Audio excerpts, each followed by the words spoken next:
we're going to be talking to DeVilliers Botha now, who is a director of GridCars and also a co-founder of Solar F. DeVilliers is going to be chatting to us about the transition to EV manufacturing and trying to bring everything back together that we've heard other speakers talk about the opportunities, and he's going to really try and underline it with, as South Africa, can we afford for this to be a distant dream, or does this need to be something that we need to be looking at right now? I'm hoping we all know the answer to this, but we're going to rely on industry experts, as we always do, to give us insight. DeVilliers, are you with us, sir? Hi, Rob. Yes, thank you very much. Sorry for the rhetorical question, everyone. I am a controversial speaker at times. So, yes, you could help me out for that. But, yes, I think we have burning issues that we need to really address here. We've heard some of the speakers. We know there are developments, there are positives coming out of it. I'm going to put it out there and bring in a few numbers and a few experiences from our perspective, and then hopefully we can look at a few possibilities there. Yes, this was a picture recently that we took when we drove just before the launch of the iX. I think it was about November last year, where we passed a trailer with these vehicles on. Now, yes, the BMW iX aren't manufactured in South Africa, but it is now sold here, like all the other EVs. And I'm going to speak about the localization, factories, the principles behind manufacturing, and I'm going to bring in a bit of my experience from the solar industry as well, so that we have the broader perspective on that. So why are we all doing this? On a previous presentation, I presented on how green is your EV really. And if we focus on the EVs alone, if you charge your EV from the normal Eskom grid, which is very coal dominated, at 220,000 kilometers, you will be 85% green compared to having driven an ICE vehicle. If you charged it from a renewable source, you would have been 20% effective. And that's the reason that the cars alone aren't the solution, but the whole cosmos, and I think Greg touched on that quite nicely before, that we are moving towards a process where we're going to have solar charge into BESS, battery energy storage systems, for those who haven't had the acronym explained before, and then charging these cars. But the other opportunity still is there, where we will have the batteries in the cars operating as our BESS, the vehicle-to-grid principles that's coming along, where essentially you will charge from a renewable source during the day, and at night you will plug in your home to your car, not the other way around, and you will actually use that battery. Because what's the use of having two batteries at home, having one for your solar system and one in your car, and the one in your car sits idly? Like all of us currently, or those of us that does have ICEs, I've got both, but those of you that are driving ICE only, sit with a tank full of potential energy in your vehicle. And if you filled it up last night, like many people did, it's a lot of energy sitting there doing nothing. So the future is start using that. So be wise about the way we work energy. And then, yes, this is the question. What's going to be left if we keep on with this trajectory for our children one day? So that is the ethic behind what we want to do. So lessons from the energy industry. We recently had the Solar Power Africa conference in Cape Town 2 weeks ago, and a lot of the discussion was around the localization of these factories. Those factories are very mechanized, similar to what vehicle manufacturing factories are. And the question was really whether that creates jobs at such a large scale. And hopefully by the end of today, I will show you how we are going to create jobs without necessarily building factories, but we need to protect our vehicle manufacturing. We didn't have a lot of solar manufacturing in the country. So those were developed and were supported by the REAP program that government brought along. But due to the stop-start nature of the REAP program, some of these solar module plants and inverter plants then had to necessarily close down because there was simply no market for them at the time. We know that we do have a vehicle market. We know we are a strong exporter of vehicles, and we need to nurture that. And that is the principle that we have. We have good factories across the country. What about EV manufacturing? Everyone speaks about it. You can see all the newspaper articles. This was all last year. But are we doing anything? We are not manufacturing any EVs locally yet. Hopefully, it comes. Really, we do hope that comes. So where do we have our normal vehicles? I know, Greg, you also referred to the truck manufacturing, which is quite a large industry. But where are our current ICE manufacturing, if we speak of consumer vehicles, located? It's generally Gauteng, KZN, and Eastern Cape. We know that there are exports from all three provinces of these vehicles. So yes, we have these factories. We employ a lot of people in there already. In fact, we employ 110,000 odd people across the vehicle and component manufacturing space. And this affects approximately 1.5 million people's daily livelihood. So it is an important part of our economy that we need to nurture. And I'm going to speak from recollection here that apart from agri, vehicle exports are the second largest contributor to GDP. I might be wrong, so that's just, I'm speaking of memory as I say. So it's really an important part of our economy that we need to nurture, and we shouldn't sleep on it. And I'll be telling you, as I've said, I am the controversial one. We have been sleeping on it. Why I have been sleeping on it, I'll get to that a bit later. What do we do in our country? We come with the unrest we had last year. Some of you will recall the threats of Toyota in Durban to say they're not going to expand their factories. Government had to step in and say, please, we will try and manage this and mitigate this for the future to protect these jobs, to protect these factories. So it's things we shouldn't do as a country. We shouldn't go down to those levels of conduct, which is going to negatively affect our attractiveness of our country. Then thinking practically of manufacturing, the car on the left, BMW X3. I'm not punting any brands today, but I'm showing you the realities, as I said. So the BMW X3 on the left, manufactured in Roslyn in Pretoria. We've got a plant that does X3s in South Africa. The iX3 comes from China. The factory is not in South Africa. That's the unfortunateness of the current state of affairs in the country. The platform, we might say, is very similar. Remember that the iX3 is slightly different from the iX and the i3, where it was a complete development from the ground up as a brand new EV. The iX3 do share parts. I mean, you can look at the lights, for example. The little dolphin fin aerial on the top, the mirrors and all those type of things. So all those additions to the vehicle are generic, shared across these platforms. But South Africa did not win the EV part of the X3s. We are only still having the ICE part. So yes, perhaps some of it we already lost. Then, yeah, interesting to see where the Chinese products go. It's not going to the third world market like they started out when they started with their manufacturing of vehicles. In fact, it is going to a lot of the first world here. Germany, France, Slovenia, but then again, look at Belgium and the UK, where the top 10 Chinese exports go to. So it's important for us to think of that and say that, are we going to leave China to become the hub, like we did with the solar industries, to then manage the world market of the manufacturing, and for us then to just be able to support these and to support the infrastructure? Or are we going to, as I've said, nurture our factories and look after our people and look after the jobs of our people? So what has happened in Africa? Here's Kenya. Kenya has, in fact, embraced EV manufacturing.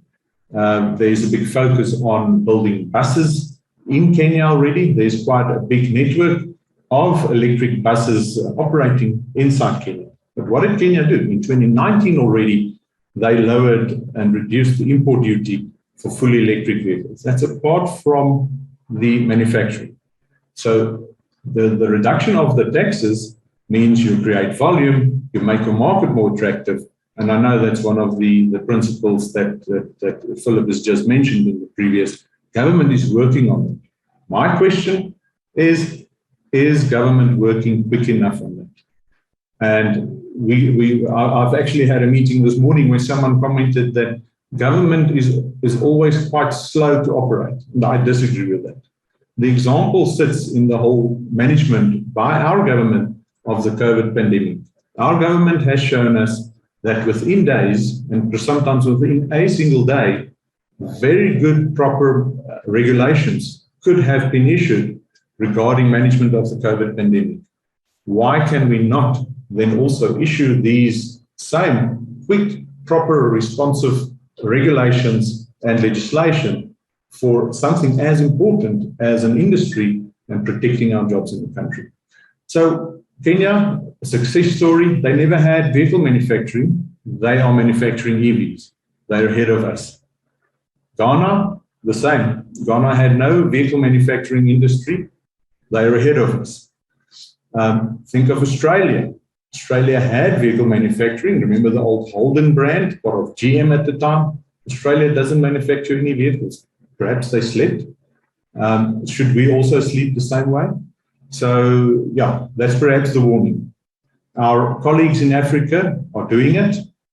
Why aren't we doing it yet? So, yeah, let's think of what we should do. So, as I've mentioned now already, jobs is what it's all about. And look at the apt quote from Steve Jobs. Excuse the pun in that. So, innovation is the ability to see change as an opportunity, not a threat. And I think that is the migration from ICE to EV, from a coal-based and a fossil fuel-based energy to renewable energy. We need to really keep up with that. We need to innovate with speed, with the world. That's important. At present, I think we are lagging behind in that sense. So we know that the parts are going to be different. Motor mechanics who were highly skilled on mechanical engineering for that matter, will now move over to a more simpler system by the number. Call it a fuel engine has approximately 700 parts and an electric motor some 7 parts, just for the motor part. For the rest, the brakes and the bearings and that on the car, the same between all of them. So the principles is how are we going to migrate our skills from the mechanical part into the electric part? And it's a simple thing. We're not going to turn off a switch, the same with the renewable energy space. We're not going to turn off a switch one day and say there are no more mechanics needed and everyone has to be EV technicians. It's going to be a transition, and we need to plan for this transition. And it's important for us not to get left behind again in this transition. So speaking of a bit of leaving behind and opening those thoughts of how you think about things is an example I want to give you, a real life, my own example. Just on that, that's me charging in Caledon in the Western Cape in winter, I think 2 years ago or so. But when I bought my EV 3 years ago, I phoned my insurance company to insure it. Because the value of this vehicle is above a certain number, I think the number was 300,000 at the time, they said the car will need a tracking device. I said, that's all good.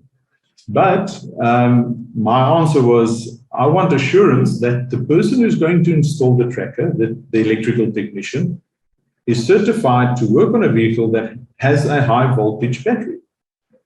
And the insurance company started treading water.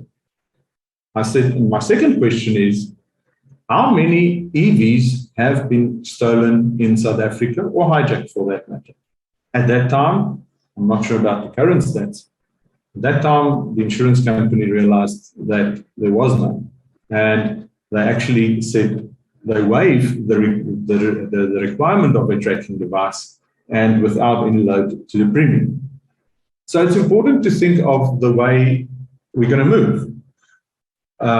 Tracking installers will have to perhaps get reskilled because they are already auto-electrical into something that's related to the operation of EVs in another sense, or being upskilled into being able and qualified to work on these high voltage batteries. The fact is, from that real life example, you should ask the question. Don't just blindly accept anything. Ask these questions as they come along. how attractive is our market still on taxes? And that's perhaps the example. Here is an I-Pace, Jaguar I-Pace charging at that same Caledon charge point, coincidentally. And the number I want to put forward is to say, if you, and everyone speaks about the effect of these taxes. I did the numbers, and the fact is, if you buy an I-Pace in California, you pay $70,000. The government then gives you a rebate on the car of $7,500, which brings your purchase price to $62,500. Times 15 to the rand brings us to around 950,000 rand. And I'm speaking at the time the Jaguar I-Pace launched in South Africa. The launch price of the Jaguar in South Africa was 1.8 million rand, just short of twice the price. For the same car, same wheels, same air conditioning, same features, that's the number. And I mean, I've tested it with clients in October last year when we had an event. And I said, if this I-Pace cost 950,000 rand instead of 1.8, would you have bought it? And everyone there would have bought it. Because of that big disparity, no one actually bought one. And that's the question. So yes, the effect will be real. If we get on board and get our sleeves rolled up and get the principles of making these cars more attractive in the sense of finances, it will really, the volume will really become mainstream. Yeah. So the network, I think you all have seen this. Many have shared this. My thing about jobs is to explain the following to you. As you've seen earlier, the manufacturing jobs were created in Gauteng, KZN, and the Eastern Cape. However, if we look at the network, this network is national and it's going to extend. It will be extending up on the routes that aren't filled yet. And on those routes, you will need maintenance on these systems and you will need installation on these systems. So the jobs are where we have, call it centralized the jobs into the commercial hubs. And as I always say, our kids had to come from the rural areas to the big cities to work and sometimes live in harsh circumstances away from their parents. The future is that our kids are going to be able to almost stay at home and be employed locally. So we are decentralizing our employment and jobs as well. That's something that the network will cover. And it won't only stop here, as Greg has also presented earlier. It's going to involve the economy and the infrastructure behind these charge points relating to the solar and storage of energy to support a network such as this. So what's the future of a fuel station attendant? I've regularly come across fuel station attendants on my travels on the road. By the way, I think I'm one of the most highly traveled persons on these highways. As I've done, I think the standard is that about 80% of charging is done at home and only 20% in public space internationally. My mixture, as if I go onto my apps, is that I've done 50-50. So I've done quite a lot of highways, and having done that, I've spoken to a lot of fuel attendants and so on. And they are all very excited when the EVs come along, but just think that in future you would hardly need them to put the fuel in your vehicle and collect the money. Because as we know, the RFIDs and all those handle all of that. The future for them will be also to rethink how they are going to work, to assist with other services to the car. Yes, the window still needs cleaning and all those type of things that we could still use for the benefit of the consumer driving these highways. I think Gideon spoke earlier, and this is perhaps the example comparing Kenya to us. I'm so glad that the Golden Arrow actually sees this opportunity and seizes this opportunity. That really we should not miss the bus, literally, on having our current economy on vehicles, our motor vehicle economy, being lost to the rest of the world, like we have done with some other industries, as I've said, on the solar side. So let's try and retain these jobs around. And this is just a quote of myself of 2 years ago, coincidentally very similar to the Steve Jobs quote, but it says disruption is only disruptive to those that are slow to embrace change. I think the pandemic has shown us that if you want to go sit in your ashes, it won't bring about the future. And I think really all of us should get up, build these factories, think how we're going to get EVs here and get the regulations sorted to bring them along for us. Yeah, I had a short story today. Hopefully I'm within my time now. Thanks, Rob. Absolutely perfect, DeVilliers. Spot on timing. You are an educated and well-rehearsed presenter, so thank you very much for that. So, DeVilliers, we've got a couple of questions here, which I want to try and put to you. I think the first one is, in your opinion, what is the most needed thing to develop a skilled workforce for local EV manufacturing in South Africa? Yeah, I think training would first of all have to be there. So there's that migration from a mechanical skill set into an electrical skill set. And as we know, many of those components are already assembled out elsewhere, so we could buy in those components initially.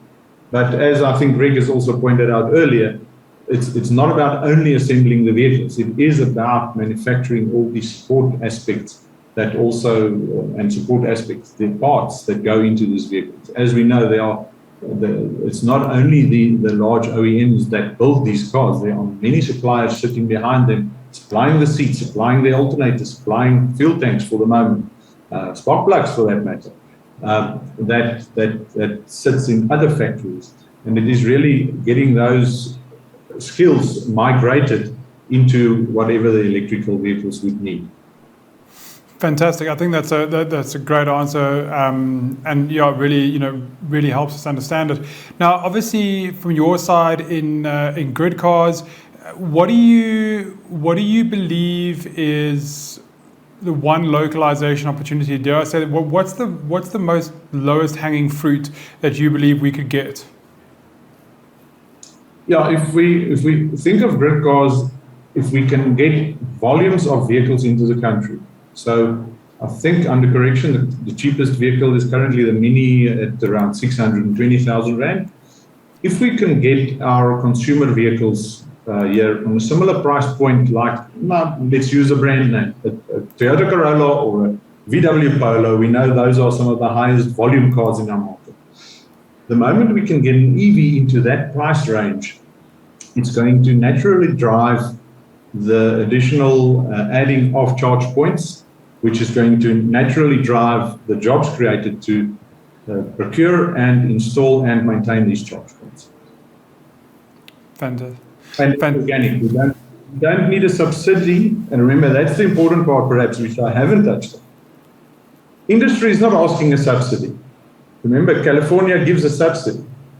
What industry seeks is just reduce the tax, make it sensible, bring the car into the real value, and the rest will come organic. And I think that's a beautiful example we had in the energy industry, the solar industry, where the European market, Germany and England, both built their renewable energy industries based on rebates and subsidies. South Africa, we did not. And I think we've got much more of a sustainable renewable energy space in that sense. And similarly, if we just build our vehicles in that, it's an organic uptake of these vehicles, which will then naturally flow into the jobs. Fantastic. And well, while you were talking, DeVilliers, we were running a quick poll on local manufacturing. My apologies for the spelling mistake there, typing it while I was thinking of other things. What's interesting is that 100% of people who've answered our poll so far feel that local manufacturing and of EVs and components is a reality in South Africa. So everyone feels that it can happen.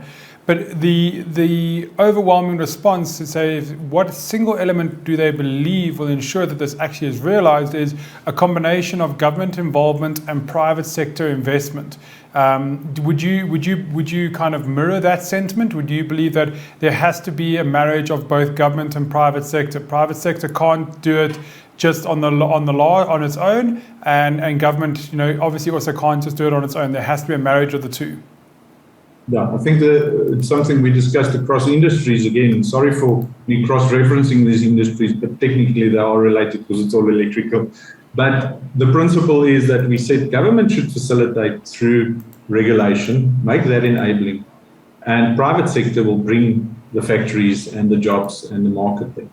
So it is not for government to go and create these jobs in that sense, being employed by government like it might have been in the 20th century.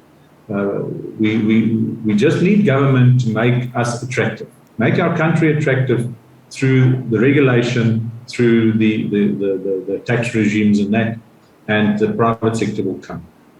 So what you're saying, and I think that's to mirror what's been said as well, is that government has to act first, and then the private sector will follow suit and take up the baton and run the relay race.